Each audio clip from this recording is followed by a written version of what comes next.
Stormy seas and lost souls. Who is it? She's dreamt of this before. It's coming. Is it? Is it? Is it? They say dreams are visions of our memories, thoughts and fears, as seen by our inner eye.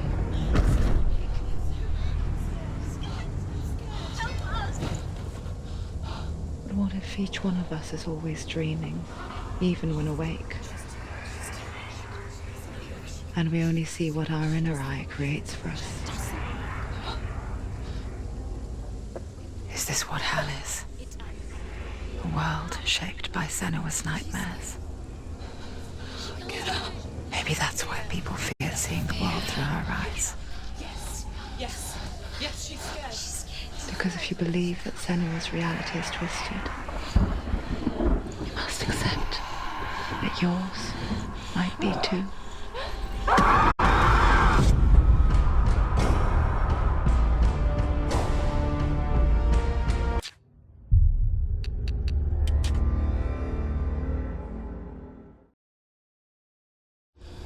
Stormy seas and lost souls. Who is it? She's dreamt of this before. It's coming. Is it? Is it? Is it? They say dreams are visions of our memories, thoughts and fears, as seen by our inner eye.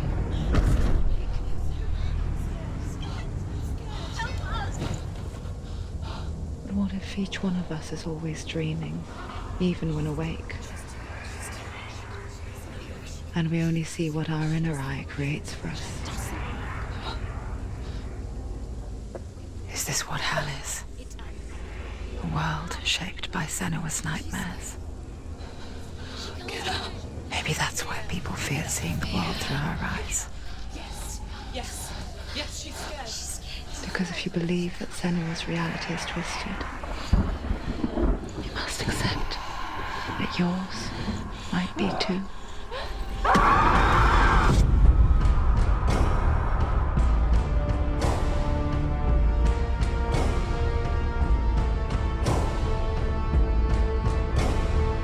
Hellblade: Senua's Sacrifice is a video game about Senua, a Celtic warrior on a vision quest into Viking territory. But what sets our hero Senua apart is that she suffers from severe psychotic mental illness. He knows she's getting closer. He can feel her coming closer. She's getting closer. The original idea for Hellblade was to create a classic hero's journey, a journey of suffering, but one where the fantasy world is not another planet or alternate universe, but a world that is constructed in Senua's mind. But to do so would mean putting psychotic mental illness at the center of the experience, a subject that is still considered taboo, and a challenge that was both terrifying and exciting in equal measure. In Hellblade, the starting point was a newly discovered Celtic goddess called Senua in Ashwell, Hertfordshire.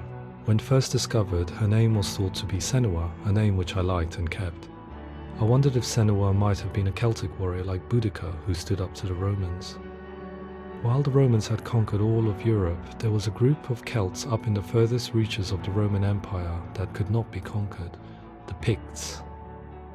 And so the Romans built a wall, called Hadrian's Wall, that spans across Britain from sea to sea to keep the Pictish barbarians at bay. The Picts were known for their war paint, painted on with woad, and their matted hair clumped with lime.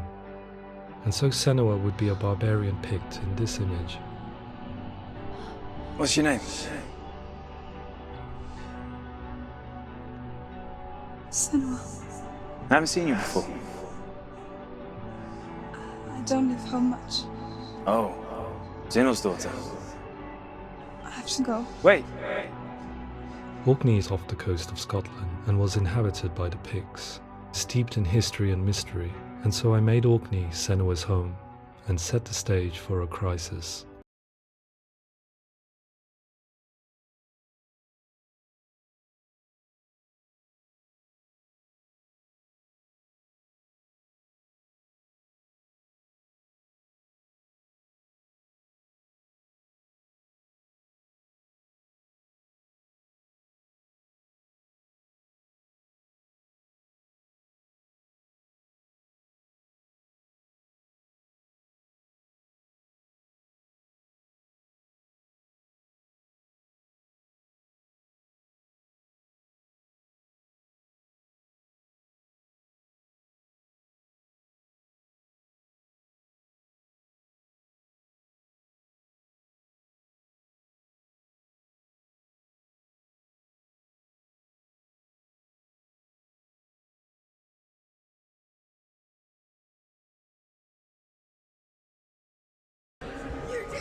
came to learn that the Celts had a sophisticated and nuanced perspective on the nature of mental disorder.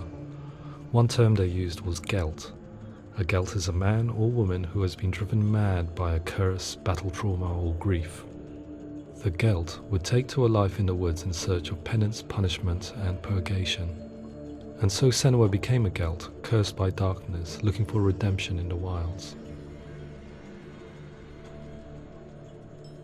Another word the Celts used in reference to mental disorders was truth, meaning fool, or liar, one who utters the words of God. They tell of the mad sinner who flees battle into exile and takes on a beastly nature, growing feathers on his body. The character called Druth in Hellblade is based on a little-known person called Findan, an 8th century Irish Celt who was captured and enslaved by the Vikings, but eventually escaped to Orkney where he became a monk. I will tell you my stories of hell, if I may walk with you. Upon meeting Senua, it would be his stories that fuel her quest deep into their world of gods. The Northmen say the world will come to an end. The sun will grow black, the earth will sink into the sea, the stars will disappear, fire and water will meet, flames will play against the sky, the heavens and earth and all the world will be burned, all the gods will be dead, and the warriors of Valhalla and people everywhere. Senua, prepare yourself for Ragnarok, for it is nigh. So the stage was set for a new adventure, a journey into the Norse underworld called Hell, a vision quest fueled by madness and myth, a fantasy that was created by Senua's own mind, and one that we would experience through her eyes. This is your mission. This is your quest. There is nothing else left. To make a game about a warrior with psychotic mental illness as its central theme was fraught with danger. Mental illness, such as psychosis, is still taboo and rarely acknowledged in a century of cinema, never mind the new medium of games. Where it does feature, it often conflates psychosis and psychopathy, associated with a lack of empathy. It is unfortunate that these two words sound so similar that they are used interchangeably in media. I must admit that I didn't have to look very far to discover my own ignorance of the subject. So we reached out to Paul Fletcher, psychiatrist and professor of health neuroscience at University of Cambridge.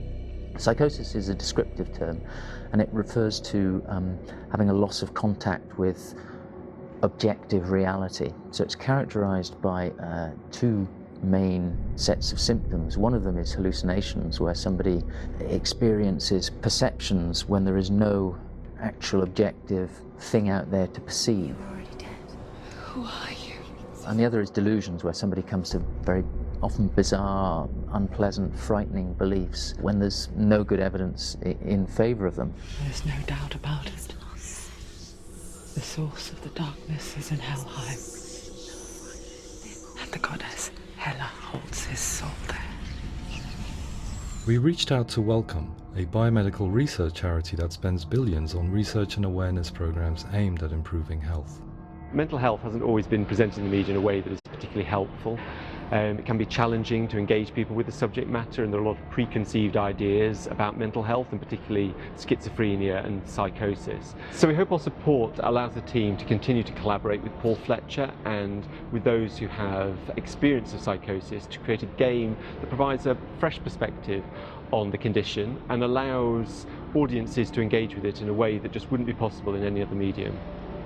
What started out as a brief consultation convinced me that we were only scratching the surface of an immensely deep and interesting subject that could enrich and change the very nature of the game. That's cool. Thanks so much for coming. Pleasure. Thanks. It's really interesting for me. I'd love to be involved. It's fascinating.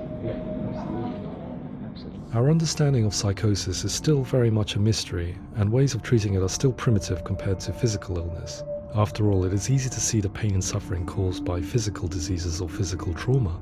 It is not so easy to see the mental suffering and trauma of severe mental illness.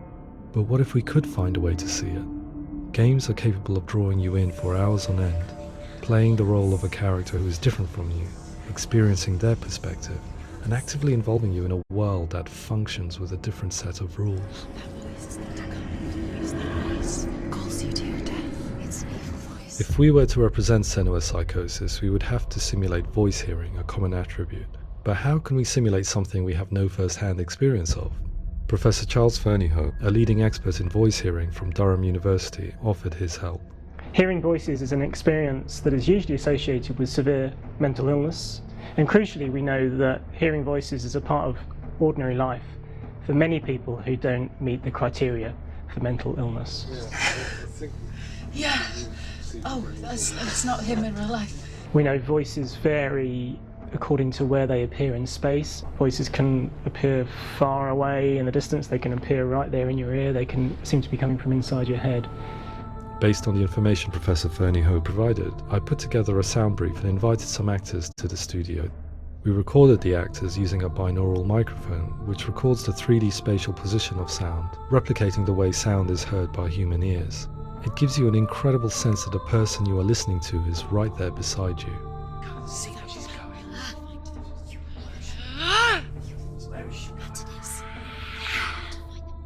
Rachel Waddingham from the Voice Collective came to our studio with 2 young voice hearers to speak to our team. We talked at length about their experiences and they listened to our tests, giving us feedback on how we could improve on it. Everyone hates her. She's cursed. It's very hard to represent what this experience is like, partly because it's such a personal, intense, emotional experience. It's testament to how Ninja Theory have been listening to what the researchers are saying, but also crucially listening to the experts by experience. What they've come up with is so compelling. It's by far the best representation I've heard of what these experiences are like.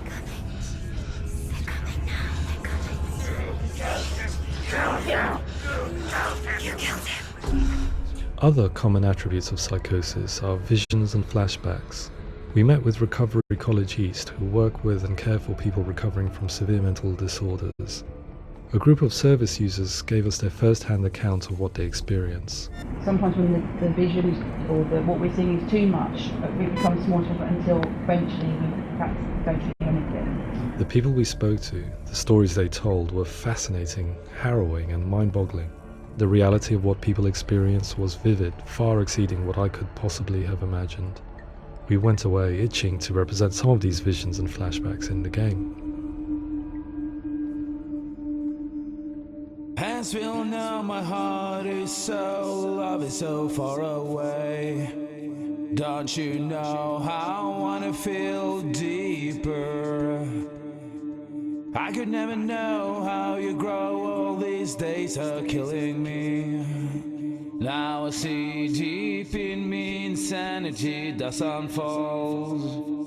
I just wanna feel deeper, deeper. I just wanna feel deeper, deeper.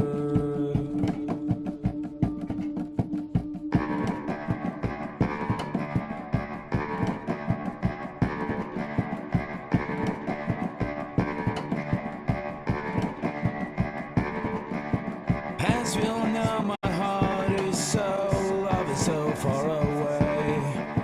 Don't you know how I wanna feel deeper? I could never know how you grow, all these days are killing me. Feel like this, read like this, I just wanna live, that's all. I just wanna feel deeper, deeper. I just wanna feel deeper, deeper.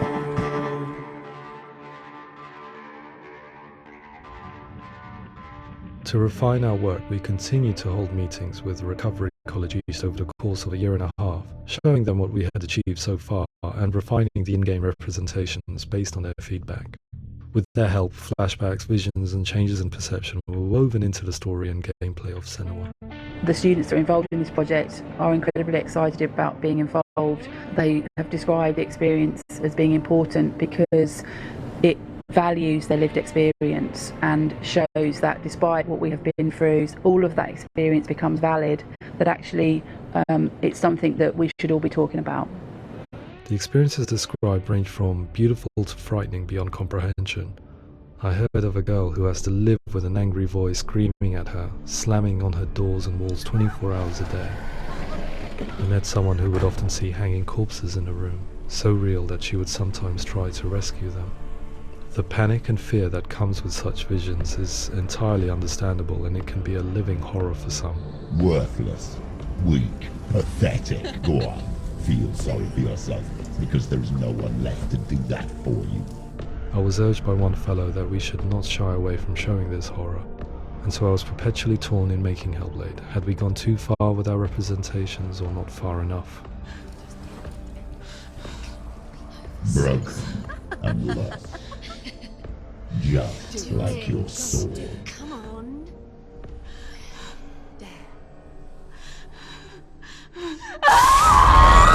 In some ways, voice hearing and visions were the low-hanging fruit, so to speak. There's another aspect of psychosis that is much harder to explain, but one that I think video games are uniquely able to represent, which are often called delusions. People begin to see patterns in the world. They begin to link things that most people wouldn't link. Most of the things that we might think would be coincidence or, not worth commenting on. Nevertheless, that might have a particular salience or importance for them. One individual described how everyday words, sounds, colours and objects were steeped in meaning to him, forming a strange and sinister puzzle that he was determined to solve but could not quite get to the bottom of. It's not just brain dysfunction. It's not like the system shut down. It's actually an incredibly creative process. The person creates a world populated with voices and phantasms and terrors, and they're completely immersed in it. They believe in it. We often invite people into the studio to play the game. In one of our playtests, they played through much of the game, making associations between runes, secret messages, and the threat of darkness that stalked them. There are many things that happen in the world of Hellblade that make perfect sense within the context of Senua's mind. The dark rot that's killing her slowly from within, the secret runes of the gods that block her path to Helheim, and strange associations that exist in the game to confuse you. To complete Senua's quest, you have to internalize and accept the logic and meaning behind these things to progress. Afterwards, they said that they didn't see much evidence of mental illness in the game. People with delusions of all sorts would argue the same thing, that they are not aware of their experience being abnormal in any way. I need this sword. It's important. Representing perception changes and thinking patterns within Hellblade gives us a set of symptoms common in psychosis. But people with lived experience were keen to emphasize another point, that it is wrong to define a person by their symptoms. Quite often, the illness comes not from the symptoms, but from the stigma, isolation and mistreatment that comes about from the rest of society. They say that I'm cursed. What if they're right?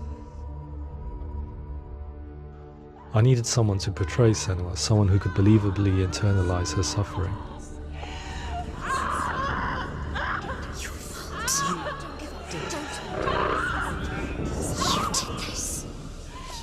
Melina Jurgens, our video editor, had been a stand-in for Senua over a few months while we perfected our motion capture techniques. Without realizing it, she had already auditioned for the role, and I knew her well enough to know that I didn't have to teach her to act, but to relive her own internal pain. As often is the case, those who have suffered mental anguish are never far from us.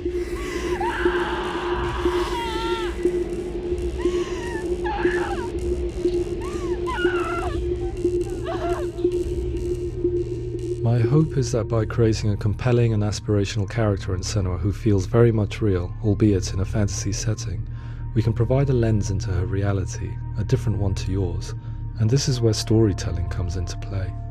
I imagined her life based on common threads in real people's lives. She was always prone to psychosis as a child. Her mother Galina also heard voices and had visions, so perhaps there was a genetic aspect. Or perhaps it was cultural, as she lived within a world without science, of gods and superstition, as exemplified by her druid father Zimbal. Psychosis developed in her late teens to early 20s and was exacerbated by stigma and isolation at the hands of the clansmen and her father. This darkness. It's spreading. The trauma of seeing her lover Dillian sacrificed tips her over the edge, making her remodel her reality around a concept that connects everything: the darkness. So the question, is what Senua experiences real? Can only be answered by saying, yes, it is real. It is her reality. All of her suffering will have been for nothing. It's just a matter of time.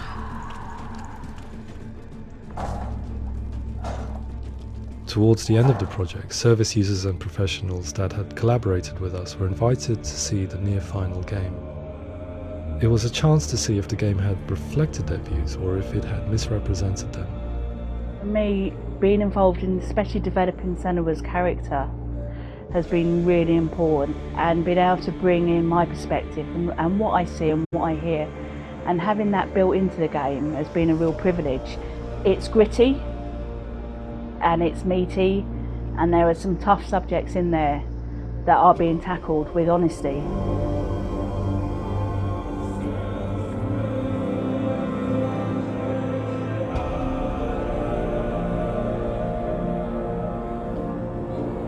I was blown away by it today, absolutely blown away. It was just fantastic to get the opportunity to use our lived experience in a very creative way. There's nothing tokenistic about the work we've put in. It feels like we've been listened to, things have been taken on board, and I think there was a lot of realism in the game itself, and it feels very authentic.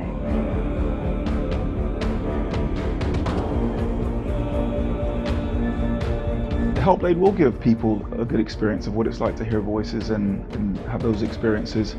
I'm glad that the guys at Ninja Theory have asked us to come along and help them build an experience that's positive when it comes out, and get myself a copy and have a go.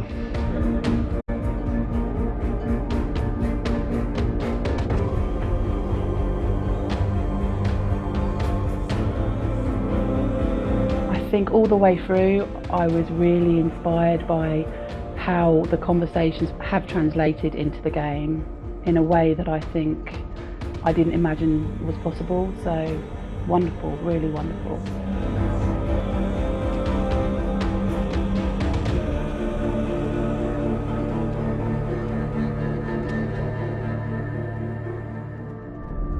I really hope that others will follow the lead they've set and use the power of something like a video game to change people's perceptions, to increase understanding, and ultimately to make some of the stigma around voice hearing and other experiences go away.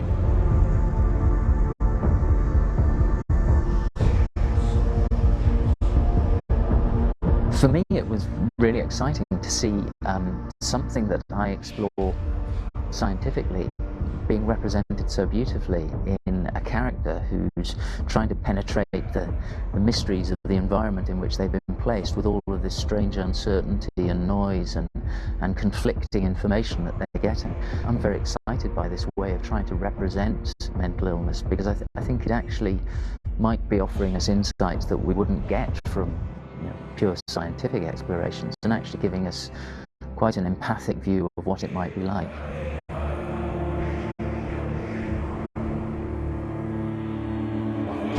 Mental illness has been with us for as long as we have been on this planet, but why? Why hasn't evolution stamped out this weakness from within our gene pool? I often pondered this question until I realized that the question had an inbuilt flaw. It assumes that being and thinking differently is a weakness. The only reason we have computers, spacecraft, medicine, poetry, art, and yes, even video games is because individuals were able to simulate new abstract realities in their minds and share them with the rest of us. We need people to be willing to see differently in order for us to progress and survive as society. And we need to be open to these new ways of seeing. And it is this spirit that motivated me to create Senua's story and share it with you.